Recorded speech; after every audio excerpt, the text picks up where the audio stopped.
So దేవుడు మన యందు ఉన్నాడా?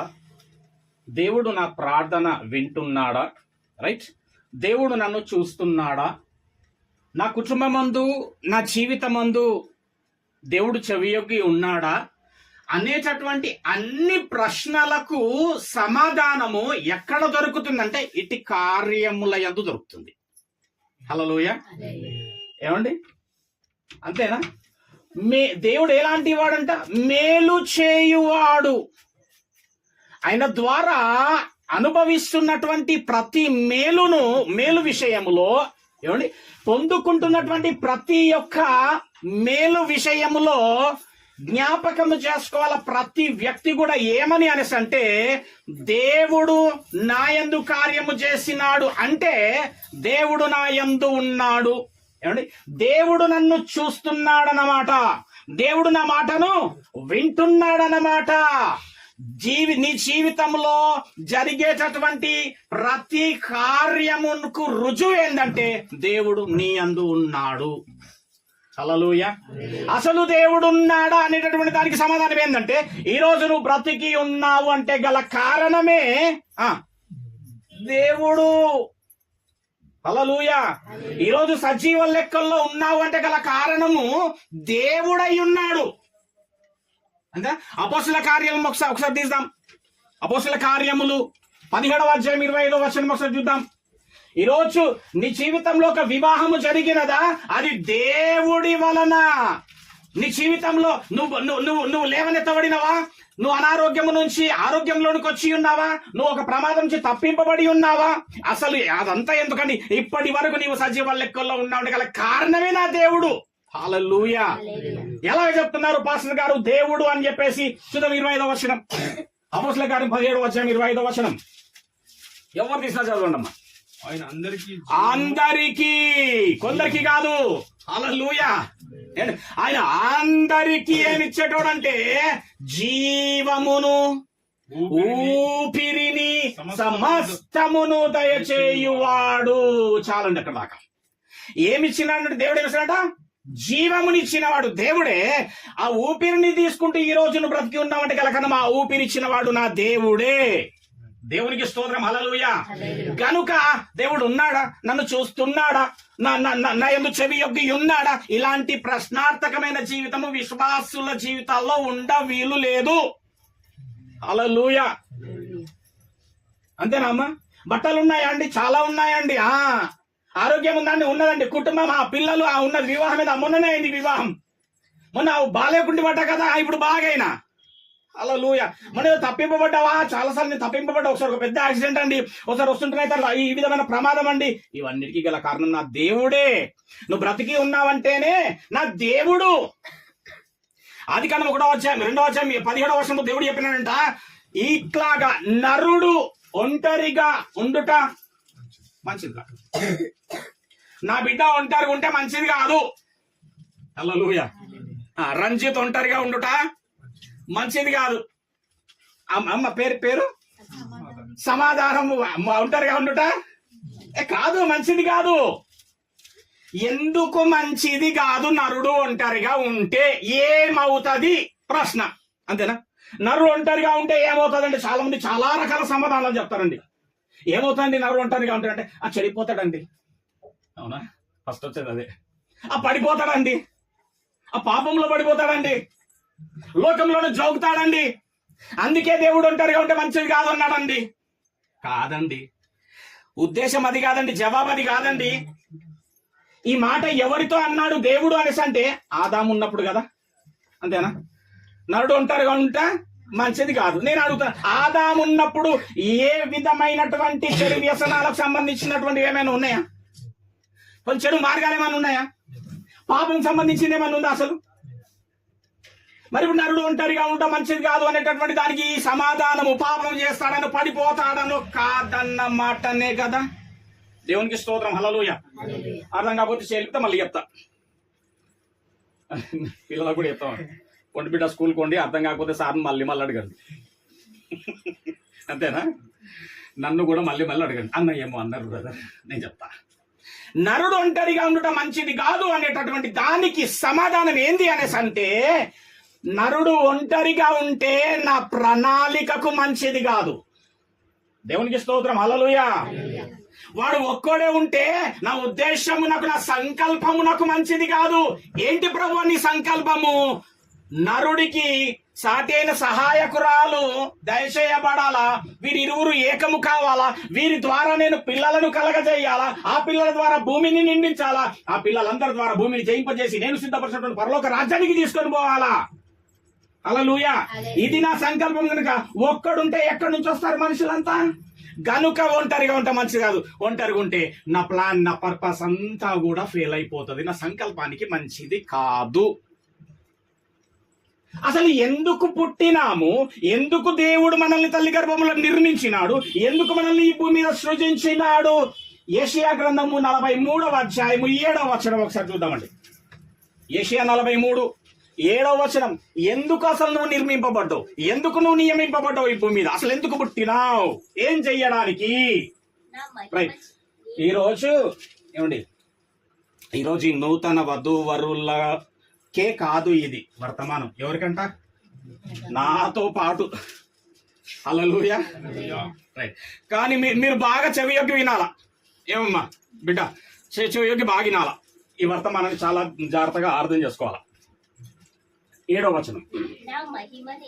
నా మహిమ, హలో అమ్మా, నా మహిమ, నా మహిమ నిమిత్తము నేను సృజించిన.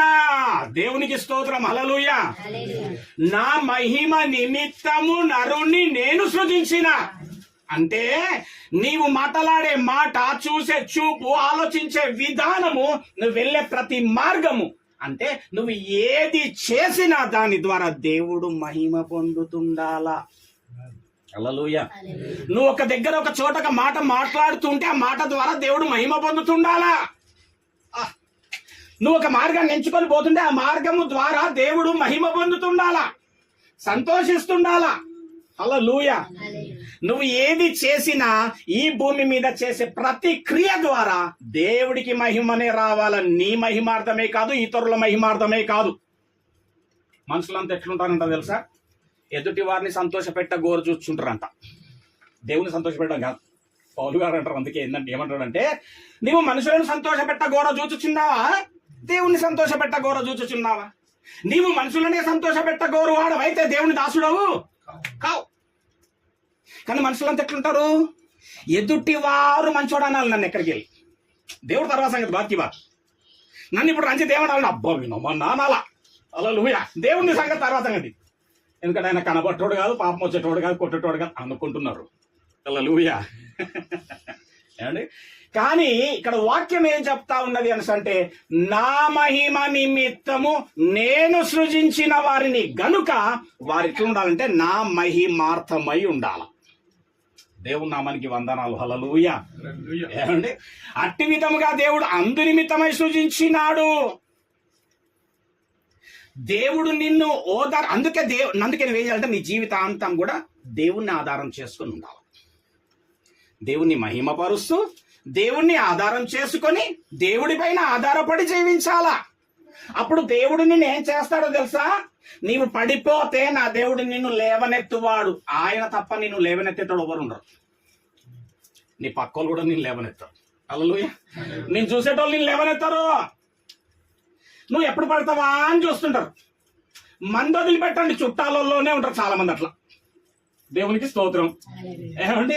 ఇది ఎప్పుడు పడతాడా నవ్వుదామా? ఏమండి? కానీ నా దేవుడు పడిపోతే దేవుడు లేవనెత్తే దేవుడు, ఏ ఆదరణ లేనప్పుడు ఆదరించే దేవుడు, చేర తీసుకునేవాడు, ఓ దార్చేవాడు, సమాధానమునిచ్చేటోడు, నాకు శాంతిని అనుగ్రహించేటటువంటి వాడు, రేపు జస్తే విశ్రాంతిలోనికి నడిపించేటోడు ఆయనే. హల్లెలూయా. ఆయన వాక్యమే సమస్తము చేయగల సామర్థ్యత గలది గనుక ఈ వాక్యమును ఆధారం చేసుకొని ఉండాలి. వాక్యం అంటే ఏంటి అంటే, వాక్యమే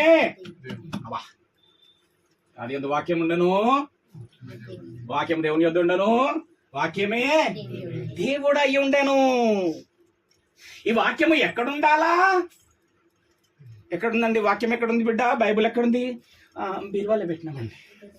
వాక్యం ఎక్కడుందమ్మా? సెల్ఫ్లో పెట్టినామండి. వాక్యం ఎక్కడుందమ్మా? మెత్తకాన్ని పెట్టుకుంటే బ్రదర్ నేను పడుకుంటప్పుడు. హల్లెలూయా. ఏం పని చేయదు అట్లా. వాక్యం ఎక్కడుండాలంటే సామెతలు 3వ అధ్యాయంలో సెలవిస్తా ఉంటది ఏంటంటే నీ హృదయం అనే. అబ్బా ఏముంటదండి అసలు వాక్యం చదువుతూ ఉంటుంటే కానీ, చెప్తూ ఉంటుంటే కానీ, ధ్యానిస్తుంటుంటే వాక్యం ఎట్లుంటుందంటే మజా ఉంటుంది. మజా ఉంటుంది తెలుసా నీకు? హల్లెలూయా. మజా ఉంటది, స్వీట్ తీపిగా ఉంటదంట. వాక్యం బాగా చదువుతుంటేనంట పెదాలు కూడా తీపెక్కుతుంటాయంట. దేవునికి స్తోత్రం. హల్లెలూయా. ప్రతి దినము నీవు ఉదయము మొదలుకొని నీ జీవితాంతము కూడా ఆ దినమెల్లా కూడా ఏం చేయాలంట? ఎప్పుడెప్పుడు వాక్యాన్ని ధ్యానించాలంట? దీవా. వెరీ గుడ్ బాయ్, నీకు మార్క్స్. రైట్. దీవా అంటే ఎన్ని గంటలు? 24 hours. దినంలో ఎన్ని గంటలు ఉంటాయి? 24 hours ధ్యానించగలుగుతామా? 24 hours ధ్యానించగలుగుతామా? ధ్యానించలేనటువంటి పరిస్థితి ఉంటే ధ్యానించుడి అని రాసి ఉండకపోతుండే కదా. రాసినాడు అంటే ధ్యానించవచ్చు అన్న వాడనే కదా. ఇక్కడ ఏమర్థం చేసుకోవాలని అంటే చదువువాడు అంటలేడు ఇక్కడ, ధ్యానించేటోడు. హల్లెలూయా. అంటే నువ్వు ఉదయకాలమున లేచి ఏదైతే చదువుకున్నావో దాన్ని నువ్వు నడిచేటప్పుడు, ప్రయాణించేటప్పుడు, కూర్చున్నప్పుడు, లేచినప్పుడు, నువ్వు ఇంటికి వచ్చిన తర్వాత మళ్ళా నీ మంచంలో పడుకునేటప్పుడు దాని గురించి ధ్యానిస్తూ ఉండాలి. వాక్యం గురించి ఎప్పుడైతే చదివిన దాని గురించి, ఇప్పుడు చెప్పినాక నువ్వు వింటున్నటువంటి ఈ వాక్యం గురించి నువ్వు ఎప్పుడైతే ధ్యానిస్తూ ఉంటావో నీలో ఉన్న పరిశుద్ధాత్మ తండ్రి నీతో మాట్లాడడం మొదలు పెడతాడు. హల్లెలూయా. గూఢమైన సంగతులను, లోతైనటువంటి విషయములను నీకు తెలియజేస్తా ఉంటాడు. ఆయన నీ స్నేహితుడు, ఆయన నీ సహోదరుడు. ఏమండి, మనుషులను నమ్ముకుంట కంటే, అంతేనా? 100% కరెక్ట్. ప్రతిదీ కూడా సత్యమే నిజంగానే. మనుషులు ఏమవుతుందంటే నట్టేట్లో వదిలిపెట్టి వెళ్ళిపోతారు. చాలా నమ్మబడుతుంది. నేను ఉన్నా కదరా నీకెందుకు ఏమన్నా కానీ మీరు ప్రయత్నిస్తున్న నంబర్ ప్రస్తుతం పని చేయటం లేదు, ప్రస్తుతం బిజీగా ఉంది. ఏమండి బిడ్డ, దేవుణ్ణి ఆధారం చేసుకోండి. ఆధారం చేసుకున్న నేను చెప్తున్నా, మీకు ధీమాగా చెప్తున్నా, మీకు ఒక బీమా ఇస్తున్నా. వాక్యమే మీ బీమా. ఏంటంటే ఎల్ఐసి కాదు, ఓకే? మీ బీమా వాక్యం. వాక్యాన్ని గనక చేత పట్టుకొని నడవండి, దుమ్ము లేపేస్తాడు దేవుడు. అంతే. హల్లెలూయా. అందరికంటే ఘనముగా నిలబెడతాడు దేవుడు, తలగా. అంతేనా? ఇచ్చువారిగా. అబ్బా హల్లెలూయా. అట్లాంటి వాడి ఈయన. యేసు ప్రభుల వారంట శిలువ పైన ఒక మాట అన్నట, ప్రభువా తండ్రి నా చేయి ఎందుకు విడిచినావు అన్నాడంట యేసు ప్రభుల వారు తండ్రితో. ఎందుకు విడిచినాడు అంటే కూడా అనేకమైనటువంటి సమాధానాలు చెప్తున్నటువంటి వారు కూడా ఉన్నారు. ఏంటంటే యేసు ప్రభువు అందరి పాపాలు మీదేసుకున్నాడు కాబట్టి తండ్రికి ఎక్కడ ముట్టాలో స్థలము లేక పాపమును ఆయన ముట్టడు కనుక విడిచినాడని ఇంకా ఎన్నో ఇంకొకలాగా చెప్తా ఉంటారు. ఎందుకు తండ్రి యేసు ప్రభువు మరణ విషయములో చేతొదిలిపెట్టినాడో తెలుసా? ఇప్పుడు కుమారుడు తండ్రిని అడుగుతున్నాడు, అయ్యా నా తండ్రి నువ్వెందుకు నా చేతి వదిలిపెట్టినావు అంటే తండ్రి సమాధానం చెప్పిండొచ్చా లేదా? క్వశ్చన్ వేసిండు, తండ్రి సమాధానం ఇచ్చిండొచ్చా లేదా?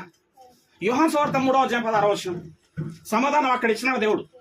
వాక్యం అంట కొంత అచ్చట ఉంటుందంట, కొంత ఇచ్చట ఉంటుందంట. దేవుడు రైట్. 3వ అధ్యాయం 16వ వచనంలో ఏముంది? ఎందుకు చెయ్యి విడిచినాడు అనేటటువంటి దానికి సమాధానం ఉంది. అది దేవుడు చెప్తున్నాడు. ఎందుకు వదిలినావు నాయనా తండ్రి అంటే, బిడ్డ, కుమారుడా, నా జ్యేష్ఠ పుత్రుడా, నేను లోకమును ఎంతో ప్రేమించిన. లోకం అంటే మట్టి కాదోయ్, చెప్పాలా? లోకం అంటే మనమేనోయ్, మనుషులమోయ్. హల్లెలూయా. ఎందుకు దేవుడు యేసు ప్రభుని చెయ్యి వదిలినాడు తెలుసా? నా కుమారుడా, ఈరోజు నీ చెయ్యి వదిలితేనే నీ తమ్ముళ్ళ చేత అందరినీ నేను పట్టుకోవచ్చు, రక్షణ మార్గంలోనికి నడపవచ్చు. నీ తమ్ముళ్ళంతా కూడా, నీ సహోదరులు రక్షింపబడాలా అనేసి అంటే నేను నీ చెయ్యి ఈ సమయమందు విడవాలా. ఎంత ప్రేమండి ఆయనకి, ఎంత ప్రేమ తెలుసా అండి? యేసు కన్నా మిన్న ప్రేమ మనకే, మన పైనే. హల్లెలూయా. అంత ప్రేమ అంటే యేసు ఏమవుతాడు మనకి? యెహోవా మా తండ్రి గాడా, యేసుడు మా సహోదరుడండి. నీ కుటుంబంలో సహోదరుడు ఆయన. ఏమున్నా నీకేమైనా అవసరం వచ్చిందంటే అక్కడ కాదు చెప్పేది, అక్కడ కాదు అడిగేది. ఏం చేయాలా? చక్కగా రూమ్లోకి పోయి డోర్ వేసుకొని ప్రార్థన చెయ్యండి. నీకు కూడా ఏమైనా అవసరం ఉంటే ఇక్కడ అడిగేది లేదు, ఇక్కడ పీడించేది లేదు, నువ్వు అక్కడ పీడించేది లేదు. వెళ్ళండి, మీకు దమ్ముంటే డోర్ వేసేసుకోండి, ఇద్దరు అక్కడ ప్రార్థన చేయండి. కార్యం చేసేటోడు దేవుడు. కాలేదు 8106926266 కాల్ చేయండి. అది నాదే. హల్లెలూయా. ఎందుకంటే నేను ధీమా ఇస్తున్నా కదా, మరి భరోసా జబరోసా ఉండాలా. హల్లెలూయా. నా దేవుడు అన్యాయస్తుడు కాదు, నా దేవుడు ప్రార్థన వినేటోడు. ఏమండి, నా దేవుడు బొంకేటటువంటి వాడు కాదు. అవునంటే అవును లాగానే నువ్వు ప్రార్థన చేస్తే వినేవాడు. ఏంటి తెలుసా? ఇంకోటి, నువ్వు అడగక మునుపే నీ అక్కరలన్నీ ఎరిగిన వాడాయన. దేవునికి స్తోత్రం. హల్లెలూయా. అతి విధమైనటువంటి వాడు. చూడు సార్, రోమపత్రిక 8వ అధ్యాయం మెల్లమెల్లిగా అంశంలోకి వెళ్తా ఉన్నా. రైట్. రోమ 8వ అధ్యాయం 32వ వచనం ఒకసారి చూడండి. ఎంతగా ప్రేమించినాడు దేవుడు చూడండి. ఎందుకు శిలువ పైన చెయ్యి విడిచినాడు? ఇప్పుడు నీ చెయ్యి పట్టుకోవడానికి కుమారుని చెయ్యి విడిచినాడు. దేవుడికి నువ్వంటే అంత ప్రేమ. అనుకోకు, ఎందుకు నా బ్రతుకు ఇట్లా అవుతుంది, ఎందుకు నా జీవితం అట్లాగుంది, ఎదుటి వాళ్ళు ఇట్లెందుకున్నారు పోల్చుకోకు. నువ్వు చాలా ప్రధానమైనటువంటి వాడవు, దానవు. నువ్వు చాలా విలువైనటువంటి దానవు, వాడవు. ప్రస్తుత సంబంధమైనటువంటి నీ స్థితిగతులను చూసి ఎప్పుడు కూడా సన్నగిల్లిపోకండి, ఎప్పుడు కూడా అదిరిపోకండి, బెదిరిపోకండి, భయపడకండి. హల్లెలూయా. నిన్ను సృజించిన దూరం చెప్పిన ఇప్పుడు ఇక్కడ ఏమని చదువుకున్నాం? దేవుడేనా నిన్ను సృజించిన అన్నాడా లేదా? ఒక మాట ఉంటుంది లోకంలో, నారు పోస్తున్నాడంట నీరు పోయాక మానడంట. మరి కన్నవాడు విలువ పెట్టి రక్తం పెట్టి చెప్పాలా, కొన్నవాడు వదిలిపెడతాడా? హల్లెలూయా. ఏదైనా నువ్వు అనుకుంటున్నాడు, ఒకవేళ నీ కంటి ముందట కనబడకపోతే నువ్వు పరీక్ష గుండా వెళుతున్నా అనుకో, దానికంటే 100 అంతలుగా దేవుడు మరలా నీకు ఇస్తాడు. అడుగు వాటి కంటే, ఊహించు వాటి కంటే అధికముగా ఇచ్చేటోడు ఎవరు అనేసి అంటే దేవుడు మాత్రమే. నువ్వు నీ భర్త పైన కాదు ఆధారపడేది, నువ్వు నీ భార్య పైన కాదు, ఇద్దరు కలిసి దేవుడి పైన ఆధారపడండి. దేవుడు నడిపిస్తాడు. ఆయన నాయకుడు అంట, నావికుడు అంట. హల్లెలూయా. ఏం దేవుడు అండి బాబు. దేవునికి స్తోత్రం. హల్లెలూయా. 32వ వచనం, 32వ వచనం. చూసినా, తన సొంత కుమారుణ్ణి అనుగ్రహించుటకు వెనుక తీయలేడంట. మన సొంత వస్తువులనే ఇయ్యనికి ఏం చేస్తామోలని మనం అడిగితే ఉంది కానీ ఇప్పుడు కుదరదు. అమ్మ అదా చాలా కష్టపడుకున్నాం మేము. హల్లెలూయా. ఈయనంటే సొంత కుమారుణ్ణి ఇచ్చేసిందంట. ఎందుకు? మళ్ళా చదువు, మళ్ళా చదువు. వెనుతీయక మన అందరి కొరకు ఆయనను అప్పగించినాడు. ఏం చేస్తున్నాడంట? ఆయన కొరకు, మన కొరకు ఏం చేస్తున్నాడు? ఆయనని అప్పగించినాడంట.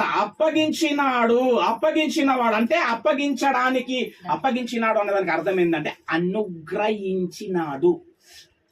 మన కొరకు ఇచ్చినాడు, అనుగ్రహించినాడు. అప్పగించిన వాడు ఆయనతో పాటు. ఇప్పుడు ఆయన ఇప్పుడు అమ్మ ఆయనను మన కొరకు అనుగ్రహించిండు అనేది మీరు నమ్ముతున్నారా లేదా?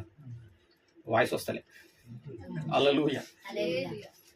అదే చెప్తున్నాడు. ఆయనను అనుగ్రహించిన వాడు సమస్తమును ఎందుకు అనుగ్రహించాడండి? చూసినావా?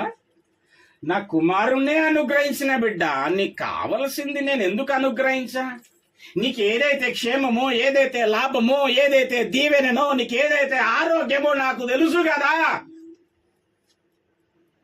నువ్వు అడగక మునిపే ఇస్తా. మరి నేను అడగక మునిపే మీరు నాకు ఇచ్చేటట్టయితే మరి ఇప్పుడు నేనేం చేయాలి? ప్రభువా, నా మహిమార్థమై జీవించాలి. మీరు ఒకటే ఒకటి చేయాలి, నా మహిమార్థమై బతకాలి. అంటే మీరు చేసే పనులు, క్రియలు, నా కార్యములు చేస్తుంటే నేను మహిమ పొందుతా. హల్లెలూయా.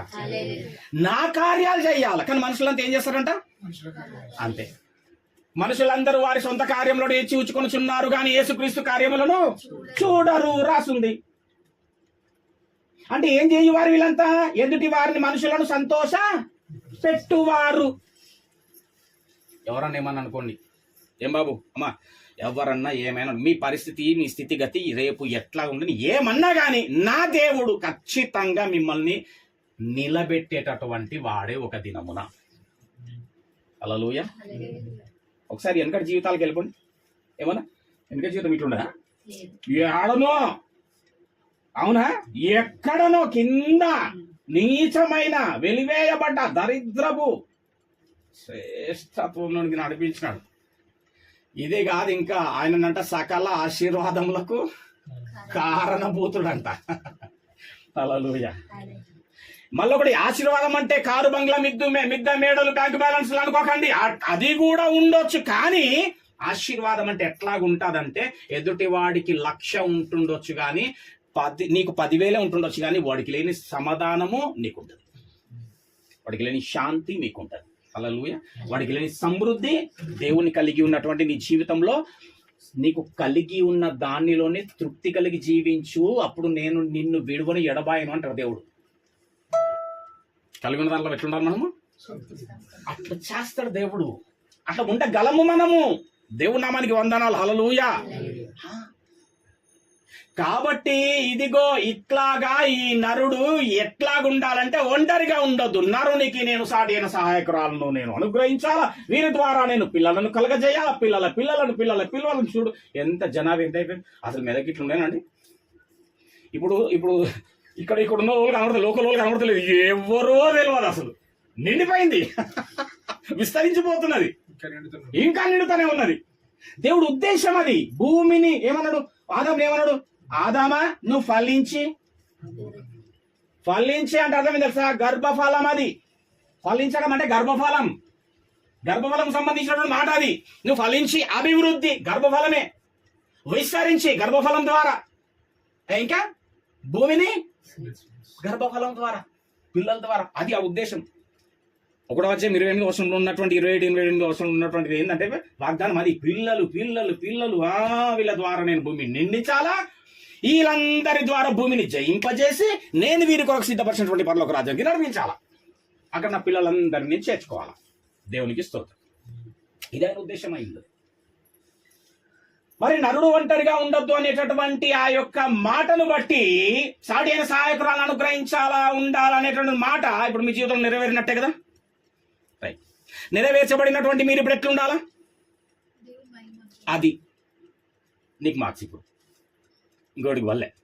ఓకే. హల్లెలూయా. దేవుడు మహిమార్థమై ఉండాలా, అంతేనా? దేవుడు మహిమార్థమై ఉండాలంటే మరి ఫస్ట్ మీరిద్దరు ఏ విధంగా ఉండాలనేటటువంటి ఎఫెసీయులకు రాసిన పత్రిక 5వ అధ్యాయంకి వెళ్దాం. ఎఫెసీయులకు రాసిన పత్రిక 5వ అధ్యాయం. భార్య భర్త అంటే అసలు ఏంది, అసలు ఎవరు వాళ్ళు, ఏ విధంగా ఉండాలా అనేటటువంటి ఒక మాట మనం చూసుకుందాం. రాసిన పత్రిక 5వ అధ్యాయము 22 నుంచి చదవండమ్మా. స్త్రీలారా ఎవరమ్మా స్త్రీలు? ఒకసారి చేయలేకుండా బిడ్డ స్త్రీలు ఉన్నారా? స్త్రీలు ఉన్నారా? Very good. స్త్రీలారా దేవుడు మాట్లాడుతుంది. నేను కాదు, నన్నేం అనుకోవద్దు. బాగా చెప్తున్నాను, నీడికి వచ్చి అనుకోవద్దు నన్ను, ఎందుకంటే నేను రాసింది కాదు ఇది. నేను రాసిన కథ కాదు, నేను రాసిన నవల కాదు, నా ముచ్చట కానే కాదు. స్త్రీలారా ఈనండిగా ప్రభువునకు వలె. ఇక్కడ అర్థం కాకపోతే ఖచ్చితంగా మీరు చేయలేపాలని నేను చెప్తా. రైట్. ప్రభువునకు వలె అంటే ప్రభువుకు లాగా మీ సొంత పురుషులకు లోబడి ఉండు. ఎంత సూటి మాట చూసినావా? సొంత పురుషులంట. సొంత పురుషులు అంటే అర్థం ఏమొస్తుంది ఇప్పుడు అక్కడ? మళ్ళా పరాయి పురుషులు అని కూడా వస్తున్నట్టేనా? పరాయి సొంత పురుషుడు అన్నాడంటే పరాయి పురుషుడు అనేటటువంటిది కూడా ఒక ఆప్షన్ ఉంది అక్కడ. ఇక్కడ ఏమన్నా సొంత పురుషులకు లోబడి ఉండండి అంటే ఇంకే పురుషులు ఉన్నారు దేవా? మస్తు మంది ఉన్నారు, చాలా మంది ఉంటారు పురుషులు. నువ్వేం చేయాలంటే సొంత పురుషుడు ఎవరు? కట్టుకున్న భర్త. స్త్రీలారా మీరేం చేయాలంటే సొంత పురుషులకు లోబడుండమని ఎందుకు చెప్పింది అంటే, సొంత పురుషులకు లోబడుండరు గాని అందరు పురుషులకు చాలా గౌరవిస్తారు, భర్తకు మాత్రం ఇయ్యరు అసలు. ఇది వాస్తవం, ఏమన్నా అనుకోండి, ఇది మాత్రం వాస్తవం. బాగా బాగున్నాను.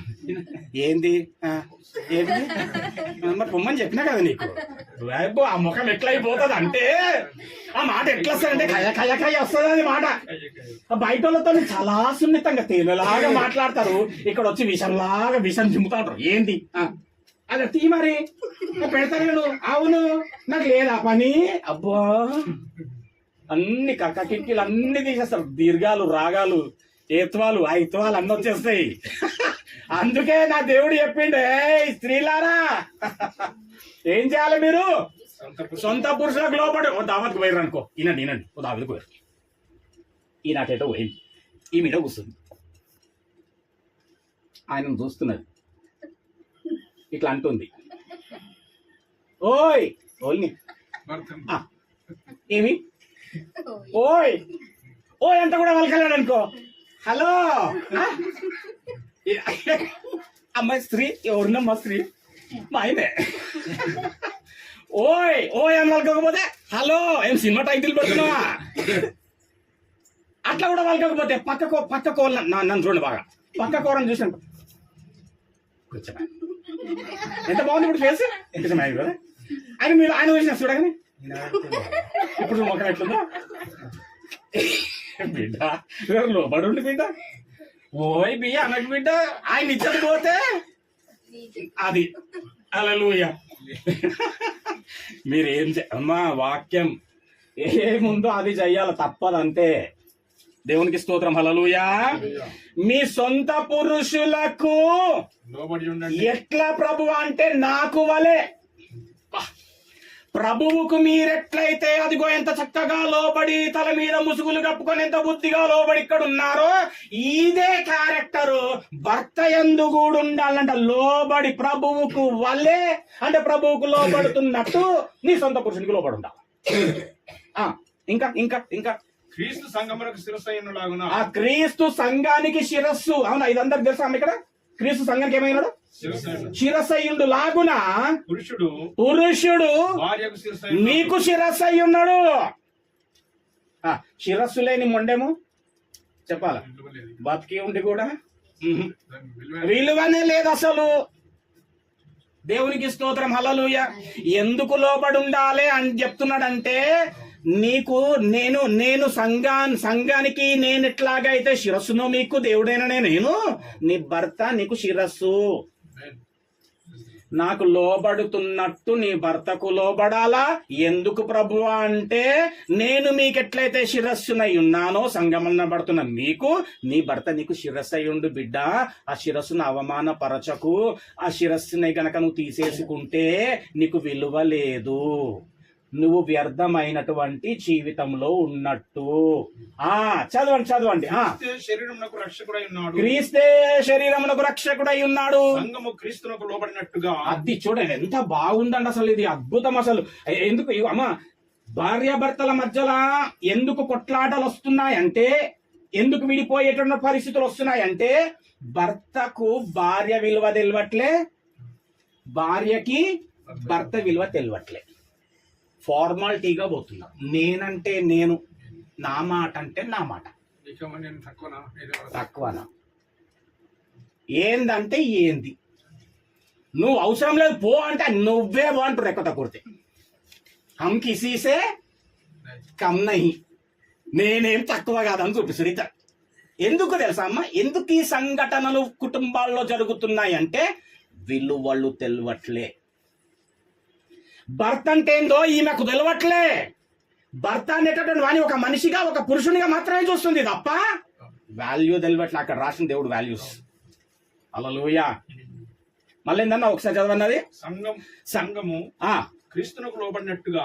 సంఘము క్రీస్తుకి ఎట్లయితే లోబడుతుందో అట్లా భార్యలు కూడా ప్రతి విషయంలోను, కొన్ని విషయంలోన అన్ని ప్రతి ప్రతి అంటే అన్న వచ్చినాయా?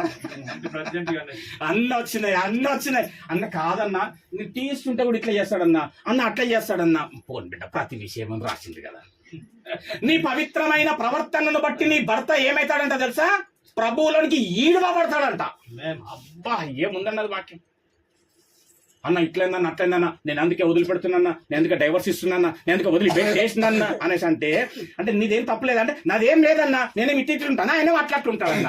అయితే సరే, చాలా మంచిది, నువ్వు చాలా మంచిదానివి. అయితే ఒక్క ప్రశ్న ఏంటంటే, బైబిల్లో ఉన్న ప్రశ్న, నీ పవిత్రమైన ప్రవర్తనను బట్టి నీ భర్త ఈడవ పడతాడని రాసింది కదా, మరి ఆయన ఈడవ పడతలేడంటే మరి నీ పరిస్థితి ఏందన్నమాట?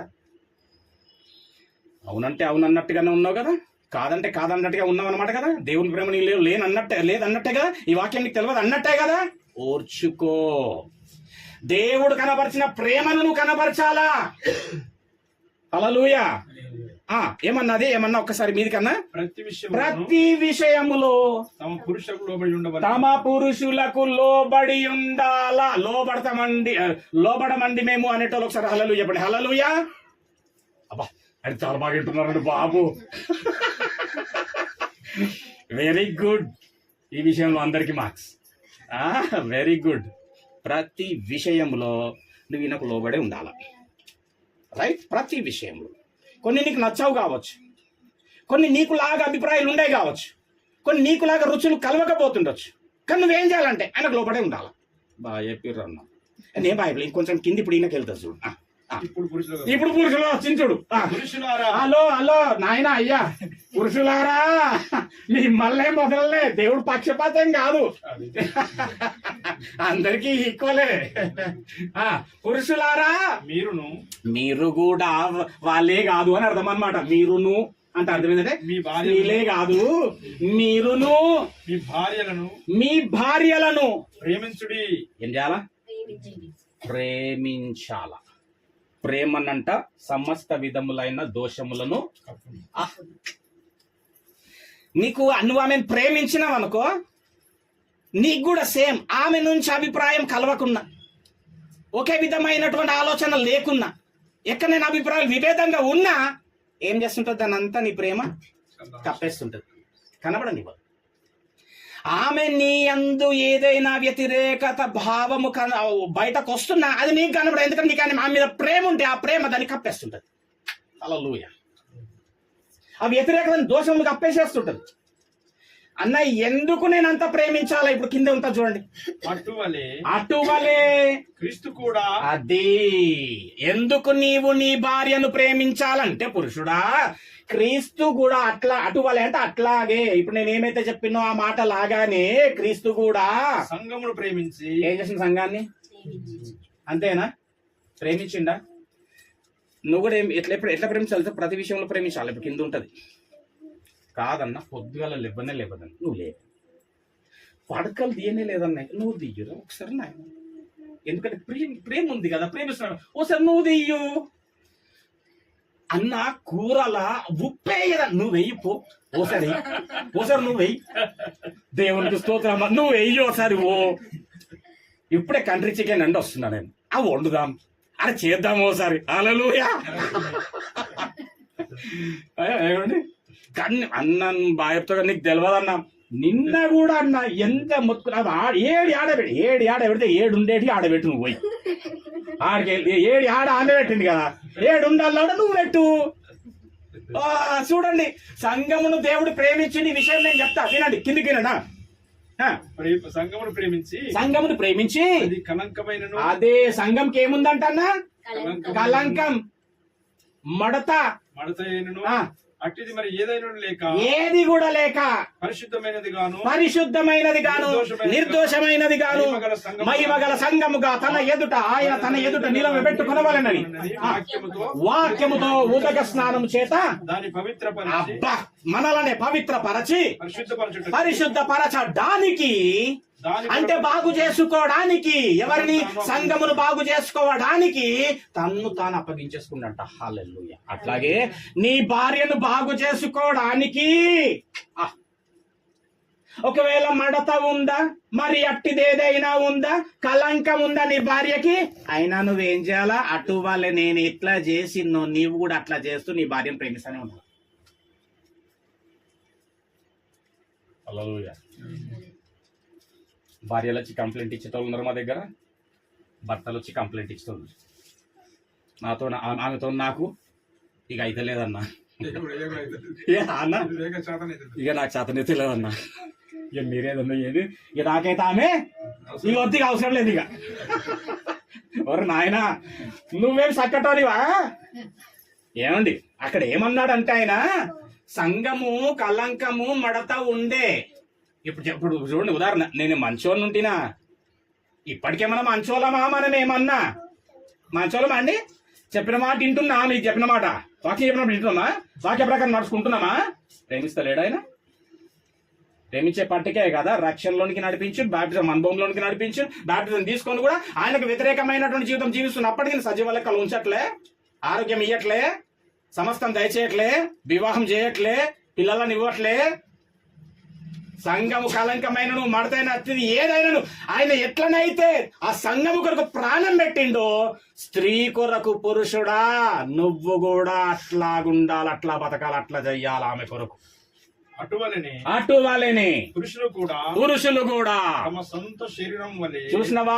తమ సొంత శరీరం అంట, తమ సొంత శరీరము వలె తమ భార్యలను ప్రేమింపబద్దులై ఉన్నారు. ఏం బాగుందండి బాబు ఇది.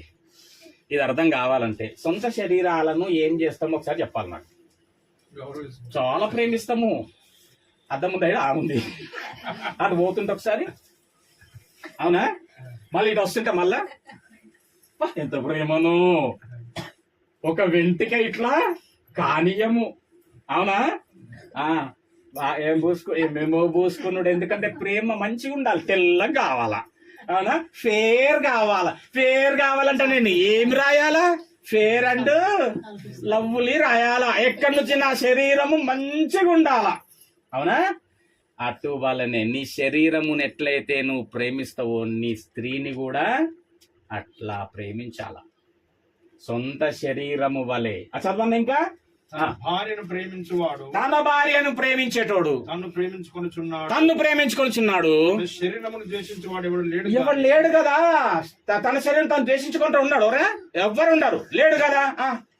ఇంకా కానీ ప్రతివాడును దానిని పోషించి సంరక్షించుకును. ప్రతివాడును వారి శరీరాన్ని పోషించుకుంటాడు, సంరక్షించుకుంటాడు. ఏ ఆపద ఎక్కడ ఏ గీత పడకుండా శరీరం పైన. మనము క్రీస్తు శరీరమునకు అవయవములై ఉన్నాము గనుక అలాగే క్రీస్తు కూడా సంఘమును పోషించి సంరక్షించుచున్నాడు. ఈ హేతువు చేత పురుషుడు తన తండ్రిని విడిచి తన భార్యతో ఎట్లుండాలంట? భార్యతో ఎట్లుండాలంట? హత్తుకోవడం అంటే చెప్పండి ఒకసారి. ఇట్లున్నారా? ఇది అంతేనా? ఎందుకు హత్తుకొని ఉండమన్నాడంటే ఏ మాత్రం వీళ్ళ మధ్యలో సందొచ్చిందనుకో సాతాను ప్రవేశిస్తాడని రాసింది. ఎడబాసిండ్రనుకో అపవాది దూరుతాడు అని రాసింది. వీళ్ళు ఎంతగా హత్తుకొని ఉండాలి భార్య భర్తలంటే ఏ మూడవ వాడికి చోటు లేనంతగా హత్తుకొని ఉండాలా. హల్లెలూయా. అపవాది జొచ్చకుండు లాగున హత్తుకొని ఉండాలా. విభేదాలు రావద్దు, ఎడబాయకూడదు. జర్రే అన్న అయ్యదు ఆదమావ గది చేసే అట్లా అయిపోయారు. మూడోనికి ఛాన్స్ ఇచ్చిర్రు, ఖాతం అయిపోయారు. ఏమి అయిపోయింది అంతే. హత్తుకొని జీవించాలా. దేవునికి స్తోత్రం. హల్లెలూయా. కానీ ఈ మధ్య భార్య భర్తలు ఎట్లుంటారో తెలుసా? జర్ర ఏమన్నా అన్నామనుకో ఒకళ్ళ ముఖం అటు పెడతారంట, ఒకళ్ళ ముఖము ఇటు పెడతారంట. హల్లెలూయా. ఏమండి? ఒకళ్ళు అటు తిరిగి ఉంటారట, చెయ్యి పెడితే అబ్బా ఏమైంది నువ్వు ముట్టకు. అయ్యా ముట్టకేదే తల్లి, ముడకందుకే కదా ఇచ్చాడు దేవుడు. హల్లెలూయా. ముట్టకు, నువ్వు దగ్గర రాక. అరే అలో అత్తకొని ఉండమన్నాడు తల్లి. అమ్మ అయ్యా నాయన పురుషుడా, నువ్వు నా దగ్గర రాకు, నువ్వు నా కళ్ళ ముందు ఉండకు, నువ్వు నన్ను దాకాకు. బేకార్ की बात है, नई बात करना है. హల్లెలూయా. వాక్యం హత్తుకొని ఉండాలా మీరు, అంతే. చదవండి అన్న. అంతే, ఏమన్నారా అని ప్రతిదీ సహిస్తూ భరిస్తూ ప్రేమిస్తూ లోబడుతుండాలంతే. వారిద్దరు ఏక శరీరమైందురు. ఈ మర్మము గొప్పది. ఇప్పుడు చెప్తున్నాడు, ఒక సీక్రెట్ చెప్తున్నాడు. ఇది అర్థమైంది అనుకో, ఇప్పటిదాకా నేను చెప్పిన ప్రసంగం అంతా అర్థమైంది. ఒకవేళ ఇది అర్థం కాలేదనుకో, ఈ ప్రసంగం అంతా అర్థం కాదు. ఇప్పుడు ఎందుకు చూడండి. ఈ మర్మము గొప్పది. ఈ మర్మం అంటే ఏంది? సీక్రెట్, రైటా? గూఢార్థం. అయితే నేను క్రీస్తును గూర్చియు సంఘమును గూర్చియు 22వ వచనం నుంచి ఇప్పుడు నేను చెప్పుకుంటూ వచ్చిందా అమ్మా? కదా, 22వ వచనం చెప్పుకుంటూ వచ్చిన. చూసిన వాళ్ళ గురించి చెప్పుకుంటూ వచ్చిన అమ్మా. క్రీస్తు గురించి సంఘం గురించి చెప్తున్నా అంటే అర్థం ఏందో తెలుసా? ఇది అర్థం చేసుకోండి. ఇప్పుడు వినండి, చూడండి. ఇదిగో క్రీస్తు గురించి సంఘము. ఎవరు ఇప్పుడు క్రీస్తు సంఘం? ఎవరు? చూడండి. క్రీస్తును గురించి సంఘమును గురించి చెప్పుచున్నా అంటే పురుషునికి ఏ విధమైనటువంటి ప్రాధాన్యత ఇచ్చిండో తెలుసా దేవుడు? క్రీస్తుకు సాదృశ్యం. హల్లెలూయా. నేను ఇప్పటి వరకు చెప్పుచున్న మర్మం ఏంటంటే, ఇప్పటిదాకా చెప్పిన దానికి మర్మం ఏంటంటే, నేను ఇప్పటి వరకు చెప్పినటువంటిది క్రీస్తును గూర్చి సంఘమును గూర్చి. నువ్వు సంఘానికి సాదృశ్యం, ఈయన క్రీస్తుకు సాదృశ్యం. కాబట్టే క్రీస్తు ఎట్లయితే సంఘాన్ని ప్రేమించిండో, క్రీస్తుకు సాదృశ్యమైన భర్త నువ్వు పురుషుడా, నువ్వు స్త్రీని ప్రేమించాలా. ఎట్లయితే సంఘం అనబడుతున్నటువంటిది క్రీస్తుకి ఎట్లయితే లోబడి ఉందో, స్త్రీ నీవు కూడా ఏం చేయాలా? నీ క్రీస్తుకు సాదృశ్యమైనటువంటి నీ భర్తకు లోబడి ఉండాలా. ఇది సంగతి. హల్లెలూయా. భార్యాభర్తలు ఉండవలసిన విధానం అట్లాంటిది. వారి కుటుంబ సంసార జీవితం ఆ విధంగా ముందుకు కొనసాగుతూ ఉండాలా. అప్పుడు దేవుడు మహిమ పొందుతుంటాడు. పెళ్ళైన 3 నెలలంట భర్త వాయిస్ వస్తుందంట బయట. మిగతా 6 నెలలంట భార్య వాయిస్ వస్తుందంట. ఏమరుస్తుందో ఆయన. ఫస్ట్ వాయిస్ వస్తుంది, భర్త వాయిస్ ఈయన వాయిస్ వస్తుందట. మిగతా 6 నెలలు ఈమె వాయిస్ వస్తుందంట. ఈమె మెల్లగా రేస్ అయిపోతుంది. అట్నుంచి 9 నెలలు ఇద్దరు వాయిస్ వస్తుందట బయటకి. అట్లా అయిపోయినాయి. వినండి, వాయిస్ రావద్దు బయటకి. మీ వాయిస్, మీ స్వరము వీధిన వినబడకూడదు. వాక్యం చెప్తున్నది, సువార్తల్లో రాసుకుంటుంది. వీధిలో విశ్వాసుల వాయిస్ వినబడద్దు. వినబడితే ఎక్కడ వినబడాలంటే ఇక్కడ వినబడాలి. నా సన్నిధానంలో, దేవుని సన్నిధానంలో వినబడాలి. నన్ను పాడి కొనియాడి కీర్తించి ఆరాధించి వాక్యం చెప్పుతున్నప్పుడు వింటున్నప్పుడు అది అక్కడ వినబడాలి తప్ప వాయిస్ బయటకు పోనే పోతుంది. కడప దాటద్దు అంతే. వాయిస్ కడప దాటద్దు అంతే. ఏమన్నా ఉండనా లోబడ, నువ్వు ప్రేమిస్తుండాలి. ఏమన్నా ఉండని లోబడ, నువ్వు లోబడుతూ ఉండాల అంతే. హల్లెలూయా. పిల్లగాని వాళ్ళు పిల్లింటికి పోయినప్పుడు అడుగుతారంట, మీ అమ్మాయి ఏం చేస్తుంది? ఒకటోది పలానా చేస్తుంది. జీతం ఎంతనో? 2 పలానా. బ్యాక్గ్రౌండ్ ఏందో, మమ్మీ డాడీ వాళ్ళ ఏం చేస్తుంటారు, ఎంత ఉంది, ఏముంది, ఇది. పిల్లగాని దగ్గరకు వచ్చినప్పుడు అబ్బాయి ఏం చేస్తాడో, పలానా చేస్తాడు. ఎంత వస్తుందో, ఇంత వస్తుంది. వాళ్ళకి ఏమైనా బ్యాక్గ్రౌండ్ పలానా అయితే ఓకే. అసలు అడగాల్సింది ఏందో చెప్తాయినండి. పురుషుడు పిల్ల దగ్గరికి పోయినప్పుడు అంట, చూడడానికి పోయినప్పుడు అంట, అమ్మాయి దగ్గరికి పోయినప్పుడు అడగాల్సిన ఒకటే ప్రశ్న, రైట్? ఆ అమ్మాయి వాళ్ళు అబ్బాయి ఇంటికి వచ్చినప్పుడు ఒకటే ప్రశ్న రావాలి. ఏంటంటే ఒకటే, ఏమండి మీ అబ్బాయి దేవుని పనిలో ఉంటాడా అండి? ఉంటాడండి, అయితే మాకు ఓకేనండి. ఇక వీళ్ళు పిల్ల దగ్గరికి పోయినప్పుడు అడగాలనంట, అమ్మాయిని, స్త్రీని అడగాలంట, ఏంటి మీ అమ్మాయికి వాక్యం వచ్చా? మా అమ్మాయికి వాక్యం వచ్చండి, అయితే ఓకేనండి. అంతే, కథ తెలియచేయాల, చేసుకోవాలా. ఎందుకు తెలుసా? అసలు ఈ ఆదాము భూమి మీదకి ఎందుకు సృజింపబడ్డాడు, నువ్వు ఎందుకు సృజింపబడ్డావు అనేసి అంటే దేవుని పని చెయ్యడానికి. అసలు మనిషి పుట్టిందే దేవుని పని చేయడానికి. ఆ పని చేసుకుంటేనే దేవుని పని చేయాలి. అది ఏం చేస్తుంటా, వాడి పని మాత్రం చేసుకుంటుంటాడంట, దేవుడి పని మాత్రం చేయడు. కానీ పుట్టిందే ప్రతి ఒక్కడు దేవుని పని చేయదు. దేవుని పని, మళ్ళీ చెప్తున్నా, దేవుని పని. ఎంతమంది దేవుని పని చేస్తుండ్రో చెప్పండి చూద్దాం. ఏమండి, ఎంతమంది దేవుని కార్యాలు చేస్తున్నారో చెప్పండి చూద్దాం. 2 పేపర్స్ ఇస్తా, వైట్ పేపర్స్. ఒక పేపర్ మీద నీ సొంత కార్యాలు ఏమేమి చేసినావో లైఫ్ లో రాయు. దీనికి అడిషనల్స్ కావాలి. ఇంకొక పేపర్ అన్న, ఏంది సొంత కార్యాలకు అన్న, ఇంకొక పేపర్ అన్న, సొంత కార్యాలకు. ఇప్పుడు దేవుని కార్యాలకు పేపర్ ఇస్తా. అప్పుడు ఇంత నిల్లే. నెత్తి గొక్కుంటూ, అవునా, పనులు గోర్లు గుచ్చుకు ఒక్కటి రాదు. ఎందుకంటే బతుకులో ఒక్కటి చేయలేం కాబట్టి. హల్లెలూయా. కనీసం సహకారులుగా ఉంటారు. అట్లా కూడా ఉండరు. సహకారం చేసిన పని చేసిన జాబితాలకే సహకారులుగా ఉంటారు కూడా. సహకారులు కూడా పని చేసిన జాబితాలకే పోతారు. అట్లా కూడా ఉండరు. హల్లెలూయా. శివగ్రంథంలో పేరు ఏమండి, వినండి. పురుషుడు దేవుని పనిలో ఉండాలా. సాటి అయిన సహాయకురాలు అన్నాడు కదా. ఏం సహాయకురాలు తెలుసా? కాలొద్దే, అదే నీళ్ళు తీసుకురా, ఈ చిప్పదీసి, మంచిదే. అది స్త్రీ ధర్మత, అది చెయ్యాలా, మంచిదే. అసలు సాటి అయిన సహకారి, దేనికి సాటి అయిన సహకారి తెలుసా? పురుషుడు దేవుని పనిలో ఉండాలా, ఆ పనికి సాటి అయిన సహాయకురాలుగా ఉండాలా. ఇది ఈయన దేవుని పనిలో ఉండాలా పురుషుడు, ఈ పనికి స్త్రీ సహాయకురాలుగా ఉండాలా. సాటి అయిన సహాయకురాలు, ఆటంకురాలుగా ఉండద్దు. ఆ పని ఆటంకపరచదు. ఎందుకు ఇప్పుడు ఇవన్నీ పెట్టేసి మరి మనకెట్లా? ఇక నువ్వు అవన్నీ ఓకే చెయ్యకు, ఇక మనం ఇది కొనలేము, ఇంకా అది కొనలేము. ప్రోత్సహిస్తూ దేవుని పనులు పోతా ఉంటే దేవుడు సమృద్ధి జీవం ఇస్తాడు. దేవుడు హల్లెలూయా. సమాధానాన్ని ఇస్తాడు నీ కుటుంబంలో దేవుడు. హల్లెలూయా. ఏమండి, తరగనటువంటిది ఇస్తాడు దేవుడు నీకు. దేవుడికి ఆశీర్వాదం ఎట్లుంటుంది తెలుసా? నీ బతుకు కాలం అంతా పడుంటుంది. అట్లా నువ్వు కావాలని గుంజుకుంటే ఎట్లుంటుంది తెలుసా? మధ్యలోనే పోతుంది, అది కథం అయిపోతుంది అది.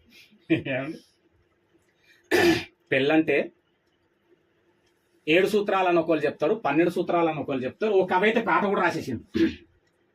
పెళ్ళంటే పందిళ్ళంట, సందెళ్ళు, తాళాలు, తప్పెట్లు, అవునా, 3 ముళ్ళు, 7 అడుగులు అని ఏదో 12 రాసిండు. 7 సూత్రాలు రాసి మొత్తం కలిపి 100 ఏళ్ళు ఇక దేవుడు లేడా నేనంట. అంటే 7 సూత్రాలు కాదు, 12 సూత్రాలు కాదురా బాబు. నేను చెప్తా సూత్రాలు వినండి. పెళ్ళంటే ఏంటంటే పురుషుడు దేవుని పనిలో ఉండాలా, రైట్. స్త్రీ ఆ దేవుని పనికి సాటి అయిన సహాయకురాలుగా ఉండాలా, రెండవది. మూడవది, వీరిరువురు కలిసి దేవుని పనిలో ఉండాలి. ఇది పెళ్ళంటే ఏంటంట? పురుషుడు దేవుని పనిలో ఉండాలా, స్త్రీ ఆ పనికి సహాయకురాలుగా ఉండాలా, రెండవది. మూడవది, వీళ్ళిద్దరు కలిసి దేవుని పనిలో ఉండాలా. ఇది పెళ్ళి. అది మీకు జరిగింది. హల్లెలూయా. ఎట్లా ఉండాలి ఇప్పుడు? దేవుని ప్రకటించి ప్రచురించి ఆయన ప్రేమను కనపరుస్తూ ఆయనను వ్యక్తపరిచేటటువంటి పనిలో ఉండాలి. సంఘంలో, కుటుంబంలో, సమాజంలో. హల్లెలూయా. అట్టి తన బిడ్డలని దేవుడు ఆశీర్వదిస్తాడు. అట్టి తన బిడ్డలను దేవుడు తాను నీ కొరకు దాచి ఉంచిన బహుమానం ఇస్తాడు. ఏందా బహుమానం తెలుసా? పరలోకం. పరలోకాన్ని వాక్యము ఏమని చెప్తుందంటే బహుమానం. దేవుడిచ్చే గొప్ప బహుమానం ఏంటంటే నరునికి, తన బిడ్డకి పరలోక రాజ్య వారసత్వం. పని చెయ్య, ఏం చేయ ప్రభా, జరస్తే చూసుకో అంటే కుదరదు. ఆయన మనిషి కాదు. ఓకే, రికమెండేషన్లు అసలే నడుమై. ఆయన ఒకటే మాట ఇప్పుడు బైబిల్, పనివాడు బస్. ఏం పని ప్రభా? ఇప్పటిదాకా చెప్పలే. ఆయన పనిలో పనే చెయ్యండి, జీతం కావాలంటే ఎట్లయితుంది? మరి ఇప్పుడు ఆయన పనికి జీతం ఏంది, బహుమానం ఏంది? పరలోకం అనే బహుమానమే ఆయన నీకు ఇచ్చేటటువంటిది. అది ఏంటి అనేసి అంటే శాశ్వత లోకం, దేవుడితో బ్రతికే లోకం, సమాధానంతో కూడిన లోకం, శాంతి సంతోషముతో కూడిన లోకం, యుగ యుగాలు బ్రతికేటటువంటి లోకం. హల్లెలూయా. కాదు కూడదు అంటే కుదరదు. చచ్చినాక రెండు ఉంటాయి. ఏందంటే ఏమేం లోకాలు? నరకలోకం, పరలోకం. ఏది కావాలా? అట్లాంటి బతికి ఇక్కడ బతికితేనే ఆ లోకానికి వెళ్తాం. ఆ బతికే ఇప్పటి వరకు చెప్పినటువంటి ప్రసంగం. దేవుడిటి కొద్ది వాక్యమును మన ఆత్మని వెలుమిత మీద దీవించి ఆశీర్వదించును గాక. ఆమేన్. చిన్న ప్రార్థన చేద్దాం. మహోన్నతుడా, మహాగణుడా, పరిశుద్ధుడా, మీ పరిశుద్ధమైన పాదములకు వందనాలు తండ్రి. మీ ఘనమైన నామానికి స్తోత్రం చెల్లిస్తున్నాం నాయన. నాయన ఇదిగో ఈ నీ బిడ్డలను ప్రభువా నాయన ఏకము చేసినారు, జతపరిచినారు నా ప్రభువా. మరి వివాహం చేసుకున్నటువంటి భార్య భర్తలుగా తండ్రి ఉన్నటువంటి వారు ఏ విధమైనటువంటి బ్రతుకును కొనసాగించాలా అనేటటువంటిది ప్రభువా మీరు మాట్లాడి ఉన్న విధానమును బట్టి మీకు వెళ్ళలేని వందనాలు చెల్లిస్తున్నాం నా తండ్రి. నీవు చెయ్యాలా లేదా నేను చెయ్యాలని వంతులు పెట్టుకోకుండా ఎవరి ధర్మముగా వారు నా ప్రభువా జీవించడానికి, బ్రతకడానికి నా ప్రభువా ఇదిగో భార్య అనబడుతున్నటువంటి ఈ స్త్రీ, భర్తకు లోబడి పురుషుడు అనబడుతున్నటువంటి పురుషుడు, నాయన భర్తగా ఉన్నటువంటి ఈ పురుషుడు తన యొక్క భార్యను ప్రేమిస్తూ వీరిరువురు కలిసి నాయన నీ పనిలో కొనసాగడానికి నీకు ఉపసాయం దయచేయండి. పెళ్ళి అంటే నా ప్రభువా పురుషుడు స్త్రీని ప్రేమించాలా, స్త్రీ పురుషునికి లోబడి ఉండాలా, వీరిరువురు కలిసి దేవుని పనిలో ఉండాలా.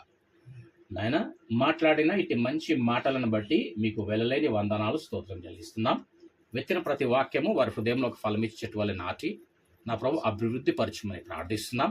దినదినాభివృద్ధి పిల్ల కలగ చేయండి నా ప్రభువా. బహుమానములను అనుగ్రహించండి. ఈ లోకమును నిండించడానికి, నీ చిత్తం నెరవేర్చడానికి బిడ్డలకు శక్తి సామర్థ్యతను, మంచి ఆయురారోగ్యములను, ఆయుష్లను బిడ్డలకు అనుగ్రహించమని ఇరు కుటుంబాలను బట్టి కూడా ప్రార్థిస్తున్నాం నాయన. నా తండ్రి కుటుంబాల మధ్యన కూడా ప్రభువా మంచి సమాధానమును నా ప్రభువా అన్యోన్యమైన సహవాసమును అనుగ్రహించి నీ సేవలో వాడుకుంటూ మీరు మహిమ పొందమని, మహిమ ఘనత ప్రభావములు మీకు చెల్లిస్తున్నాం. యేసుక్రీస్తు నామంలోనే ప్రార్థించి అడిగి వేడుకుంటున్నాము తండ్రి.